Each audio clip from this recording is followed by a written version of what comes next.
There can be no denying that Jesus said some pretty confusing things when he taught the people.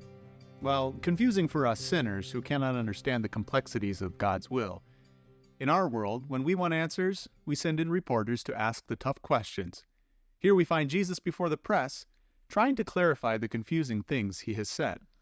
Okay, ladies and gentlemen, Jesus is here to respond to some of the statements he has made to the local citizens and press. As these statements nearly caused a riot, we want to clear the air officially. Jesus will make a short statement, and we'll take a few of your questions. If I see any stones picked up, we're out of here. You ready, Chief? Yes, and please stop calling me Chief. Just let me say that I still have many things to say to you, but cannot bear them now.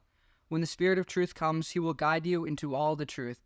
For he will not speak on his own, but will speak whatever he hears, and will declare to you the things that are to come. He will glorify me, because he will take what is mine and declare it to you. All that the Father has is mine. For this reason I said that he will take what is mine and declare it to you. What are you talking about? I don't understand that at all. Well, my colleagues are chewing on that, Jesus. Let's get a point of clarification. Your resume lists you list your official employment as a carpenter, yet you were quoted as saying you are a shepherd? Right, the Good Shepherd. Okay, what gives? There are lots of shepherds out there. My brother is a shepherd. First, what makes you different? And second, can I speak with some of your sheep? I'll answer that in two parts. First, the Good Shepherd is the only shepherd who cares for all sheep and will lay down his life for them. And second, you speak with them every day. Next question? Hey, Jesus, let me go talk to you. Go ahead. Jesus, I'm puzzled by your latest revelation of being light.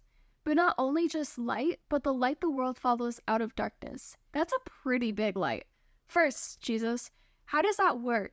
And second, because you're the light of the world, do you have trouble sleeping at night?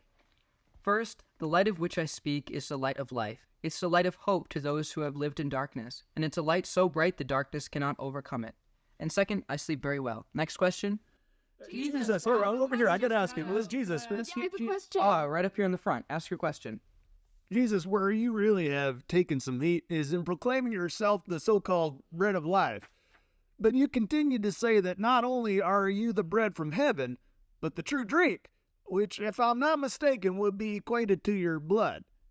First, my ancestors have gotten manna from heaven for years, so why are you different? And second, that's gross. Do you still wonder why people want to throw stones? Your ancestors ate manna in the wilderness and died. I'm not your parents' Moses here, folks. I'll say it one last time. Those who eat my flesh and drink my blood have eternal life. What are you talking? You think I'm kidding? You who eat the living bread shall not die. We don't think you're kidding. It's just a little hard to swallow if you get my meaning. The words I speak are spirit and life. It is the spirit that gives life. The flesh is useless. I know there are those among you who do not believe. For this reason I said no one can come to me unless my Father grants it. Okay. And your father again? Sorry, folks. That's all the time we have for questions. You'll be hearing from us. People didn't get it. They still don't. Especially when we start talking about eating and drinking Jesus' body and blood.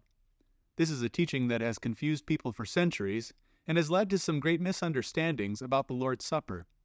This weekend we'll spend time learning more about what Jesus says when he tells us to eat his flesh and drink his blood. More importantly, we'll learn about the life-giving grace and forgiveness we receive in the Lord's Supper. Be sure to answer this week's question to prepare for this Sunday's Catechism event.